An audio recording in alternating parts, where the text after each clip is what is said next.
नमस्कार किसान साथियों, मैं ओम प्रकाश खेती-बाड़ी तो यूट्यूब चैनल में आपका स्वागत करता हूं। साथियों, हमारा फरवरी का महीना चल रहा है और फरवरी के महीने में आपको मैं एक ऐसी फसल बताने वाला हूं, जिसे आप 60 से 70 दिनों में लगा के अच्छा मुनाफा कमा सकते हैं। अगर 1 एकड़ की बात करूं, तो 1 एकड़ से आप मिनिमम 1 लाख रुपए का आप आसानी से हमारा जो मुनाफा है, वो कमा सकते हैं। किसान साथियों, मैं बात कर रहा हूँ हमारी मूँग की फसल की। मूँग की फसल की बात करें तो सबसे जो कम समय में हमारी गर्मी में फसल आती है, वो मूँग की फसल आती है। यानी कि अगर मैं बात करूँ जैसे हम अलग-अलग सब्जी वर्गीय फसल लगा रहे हैं या अन्य फसल लगा रहे हैं, तो वहाँ पर उनका जो समय होता है, टाइम पीरियड होता है, वो लंबा होता है। वहीं अगर हमारे पास कम समय है, यानी कि हमें अभी फरवरी या मार्च में लगाना है, वो मार्च में लगाकर हमें हमारी जो अगली फसल आ रही है, जैसे कि हमारी बारिश के पहले-पहले हमें फसल निकालना है, तो वहाँ पर आप मूँग की फसल लगा सकते हैं और इसमें कम इन्वेस्टमेंट में आप अच्छा मुनाफा कमा सकते हैं। किसान साथियों, अगर मैं बात करूं 1 एकड़ की, तो 1 एकड़ में हमारी जो मूंग की बीज दर लगती है, वो मिनिमम 15 किलो के आसपास हमारी बीज दर लगती है। दूसरी अगर मैं बात करूं, तो इसमें जो बीज दर होती है, वो 2 तरह से होती है। एक आप छिड़काव विधि से अगर आप बुआई कर रहे हैं, तो वहाँ पर आपकी बीज दर है वो थोड़ी-सी बढ़ जाएगी। वहीं अगर आप सीडल से बुआई कर रहे हैं, तो वहाँ पर आपकी बीज दर कम रहेगी। तो मैं किसान साथियों को एक एडवाइस देना चाहूँगा, मेरा निवेदन है कि आप जब भी मूँग की बुआई करें, तो आप सीडल से बुआई करें, ताकि आपकी जो मेन जो हमारी लाइन होती है, लाइन से लाइन की दूरी जो रहती है, वो एक मेंटेन करके चलना होता है। यानी कि आप 4 से 5 इंच की अगर आप एक लाइन मेंटेन करेंगे, एक गैप मेंटेन करेंगे, तो वहाँ पर आपका उत्पादन जो है, अच्छा होगा। क्योंकि मैंने पिछले कई सालों से देख रहा हूँ कि कई किसान मूँग की फसल लगा तो देते हैं, लेकिन उनको वहाँ पर मुनाफ़ा नहीं निकल के आता है या उनकी फसल खराब हो जाती है, उनमें फंगस लग जाती है या बांझपन रह जाता है या फिर उनको उतना उत्पादन नहीं मिल पाता है, जितनी किसान की जिज्ञासा होती है। तो मेरा ये निवेदन है कि आप जब भी मूँग की बुआई करें, तो आप सीडल से करें और एक ऐसी लाइन मेंटेन करें, एक गैप मेंटेन करें, जिससे आपकी फसल में हवा पास हो, रोग लगने के चांसेस कम हो और बांझपन रहने के चांसेस भी कम रहते हैं। तो अगर आप एक लाइन से बुआई कर रहे हैं तो आपको मिनिमम जो दूरी है 4 से 5 सेंटीमीटर की रखें, ताकि आपकी गैप रहेगी तो वहाँ पर हवा पास होगी और आपकी फसल खराब होने से बच जाएगी। किसान साथियों, मैंने आपको बीज दर बता दी कि बीज दर मिनिमम 1 एकड़ में हमें 15 किलो रखनी है, जिससे हमारी जो पौधे की दूरी रहेगी वो भी मेंटेन रहेगी और हमारा उत्पादन रहेगा वो भी अच्छा रहेगा। किसान साथियों, इसके अगर बेसल डोज की बात करूँ, तो अगर आप 1 एकड़ में इसकी बुआई कर रहे हैं, तो वहाँ पर आप प्रति एकड़ 100 किलो आपको इसमें एसएसपी लेना है और अगर आप इसमें डीएपी डालना चाहते हैं, तो आपको मिनिमम 40 किलो इसमें आप 1 एकड़ में डीएपी डाल सकते हैं।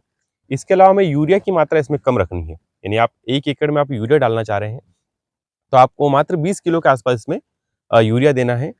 क्योंकि इसमें ज़्यादा यूरिया देंगे, तो वहाँ पर हमारी नाइट्रोजन की वजह से फसल हमारी खराब होने के चांसेस भी रहते हैं। हम किसान ज़्यादा ये सोचते हैं कि हम ज़्यादा खाद देंगे तो हमारा उत्पादन ज़्यादा होगा, लेकिन ऐसा बिल्कुल नहीं है किसान साथियों। आपको खाद एक लिमिट में देना होता है। अगर आप एक लिमिट में देंगे तो आपकी फसल अच्छा उसे ग्रहण करेगी। यानी कि एक हम उदाहरण मानते हैं कि हमें भूख लगी है। अगर हम भूख से ज़्यादा खाएँगे या हमारे पेट में जितना भोजन आता है उससे अगर ज़्यादा खाएँगे, तो वहाँ पर हमें नुकसान होने के चांसेस ज़्यादा रहते हैं। हमें नुकसान होने के चांसेस ज़्यादा होते हैं, हमें फूड पॉइज़निंग हो जाएगी या अन्य समस्याएँ आ जाएगी। इसी तरह फसल का है। फसल में अगर आप ज़्यादा खाद देंगे, तो वहाँ पर आपकी जो ज़मीन है, वो भी दूषित होगी और इसके साथ-साथ हमारी जो फसल है, उस पर भी उसका प्रभाव पड़ेगा। तो वहाँ पर एक आपको एवरेज बना के चलना है। जैसे मैं आपको बता रहा हूँ कि आप 1 एकड़ में अगर मूँग की बुआई करते हैं, तो वहाँ पर आपको 20 किलो के आसपास यूरिया देना है। इसके अलावा मैं अन्य चीज़ों की बात करूँ, तो आप जब भी मूँग की बुआई करते हैं, तो वहाँ पर आपको इसका बीज उपचार करना ज़रूरी है। क्योंकि अगर आप बीज उपचार नहीं करेंगे, तो वहाँ पर हमारी फसल की जड़ें खराब हो जाएगी या हम ज़्यादा पानी दे देंगे, तो वहाँ पर भी हमारी जड़ें जो खराब होने के चांसेस रहेंगे या फिर हमारी फसल में फफूंद लगने के चांसेस रहेंगे, जड़ों में फफूंद लगने के चांसेस रहेंगे, तो वहाँ पर हमारा उत्पादन प्रभावित होगा। अगर मैं इसकी वैरायटी की बात करूँ, तो हमारी कई दिनों से हमारी एक वैरायटी है हमारी स्टार सीड की स्टार 444।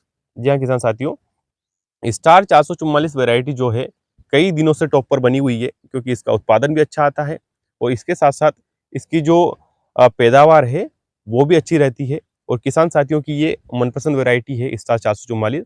तो अगर आप मूंग की बुआई करना चाहते हैं तो आप ये वैरायटी लगा सकते हैं।